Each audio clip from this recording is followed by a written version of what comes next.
ஆண்டவர் இயேசு கிறிஸ்துவின் நாமத்தில் உங்கள் அனைவரையும் அன்போடு வாழ்த்துகிறேன். சுகமாய், தைரியமாய், சந்தோஷமாய் இருப்பீர்களாக. இந்த வெள்ளிக்கிழமை காலையில் ஒரு குறிப்பிட்ட தேவ மனுஷனை குறித்து நாம் தியானம் பண்ண போகிறோம். எண்ணாகமத்தின் புஸ்தகம் 14ஆம் அதிகாரம் 24ஆம் வசனத்தில் தேவனாகிய கர்த்தர் காலேபை குறித்து ஒரு வார்த்தையை சாட்சி சொன்னார்.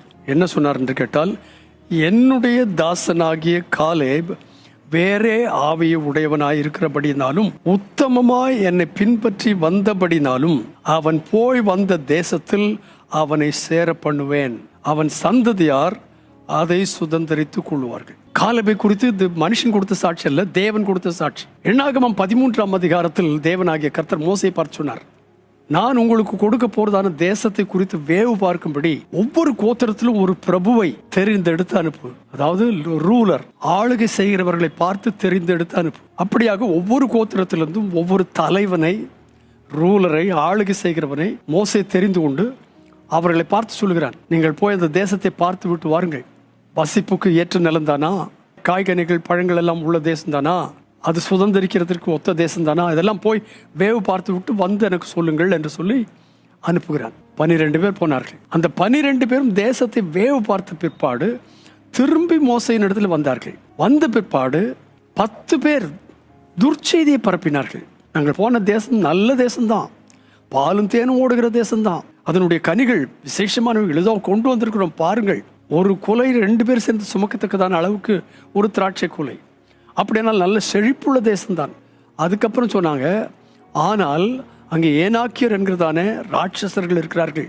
அவர்களை நாங்கள் பார்த்த பொழுது அவர்களுடைய கண்களுக்கும் எங்கள் கண்களுக்கும் நாங்கள் வெட்டுக்கிளிகளைப் போல காணப்பட்டோம், நாம் அதை போய் சுதந்திரிப்பது கூடாத காரியம். இந்த வார்த்தையை கேட்ட உடனே இஸ்ரவேல் ஜனங்கள் எல்லாம் பொங்கி எழும்ப ஆரம்பித்தார்கள். என்ன, எங்களை கொண்டு வந்தது எதற்காகத்தானா என்று சொல்லி. அந்த வேளையில காலேப் அவர்களை கை அமர்த்தி சொன்னான், ஒன்னும் கவலைப்படாதீங்க, நாம் போய் பார்த்து வந்த தேசம் நல்ல தேசம் என்பது மாத்திரமல்ல, அந்த தேசத்தை என்ன செய்வோம், நாம் உடனே போய் அதை சுதந்திரித்துக் கொள்வோம், நாம் அதை எளிதாய் ஜெயித்துக் கொள்ளலாம் என்றான். மற்ற 10 பேர் நோ என்று சொல்லிவிட்டார்கள். இந்த 2 பேர் மாத்திரம், காலேபும் யோசுவாவும், போய் சுதந்திரித்துக் கொள்ளலாம். அதில் காலேப் சொல்கிறான், உடனே போய் சுதந்திரித்துக் கொள்வோம், அதை எளிதாய் ஜெயித்துக் கொள்ளலாம் என்றார். அப்பொழுது தேவனாகிய கர்த்தர் சொன்னார், என்னுடைய தாசனாகிய காலேப் வேறே ஆவியுடையவனாய் இருக்கிறபடியால், உத்தமமாய் என்னை பின்பற்றி வந்தபடியால் அவன் போய் வந்த தேசத்தில் அவனை சேர பண்ணுவேன். இந்த காலை வேளையில கர்த்தர் நம்மை குறித்து அந்த சாட்சி சொல்ல முடியுமா?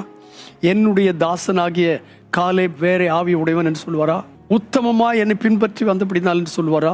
பிடிக்க முடியாத அந்த தேசத்தை எளிதாக பிடித்துக் கொள்ளலாம் என்று சொல்லி அவன் சொன்னதை நிறைவேற்ற கர்த்தர் நமக்கு உதவி செய்வாராக. இந்த காலை வேளையில சொல்கிறேன், மற்ற 10 பேரும் துர்ச்செய்தி பரப்பும் பொழுது நீங்களும் நான் நற்செய்தி பரப்புகிறவர்களாய் எளிதாய் சுதந்திரித்துக் கொள்ளலாம், நாம் ஜெயித்து விடலாம், உடனே போகலாம் என்று சொல்கிற வார்த்தையினால் நிரப்பப்பட இந்த காலை வேளையில கர்த்தர் நமக்கு உதவி செய்வாராக.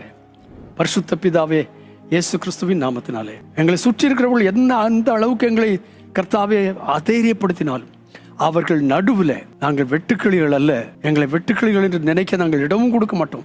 அவர்கள் கண்களுக்கு நாங்கள் வெட்டுக்கிளிகளாக இருக்கலாம், ஆனால் எங்கள் பலத்தில், எங்களுடைய அர்ப்பணிப்பில், எங்களுடைய ஊழியத்தில் ஜெயம் கொள்கிறதில் நாங்கள் வெட்டுக்கிளிகள் அல்ல, எங்கள் தேவனாகிய கர்த்தரினுடைய செயல் வீரர்கள் என்று சொல்ல எங்களுக்கு ஒத்தாசை பண்ணுவீராக. அதை செய்ய உதவி செய்வீராக. எங்கள் தேசம் பறந்து கிடக்கிறது, நாங்கள் நல்ல ஊழியத்தை செய்ய எனக்கும் எங்களுக்கும் கிருபை தாரும். அப்படி செய்தபடியாலும் உங்களுக்கு நன்றியோடு ஸ்தோத்திரம், இயேசுவின் நாமத்தில் பிதாவே, ஆமென். நீங்களும் நானும் ஒரு காலேபாக இருக்க, வேற ஆவிய உடையவர்களாக இருக்க, தேசத்தை சுதந்திரித்துக் கொள்ள முடியும் என்கிற தைரியத்தோடு கடந்து செல்ல கர்த்தர் நமக்கு ஒத்தாசை பண்ணுவாராக. God bless you, my dear brothers and sisters, abundantly, again and again and again. Amen. Amen.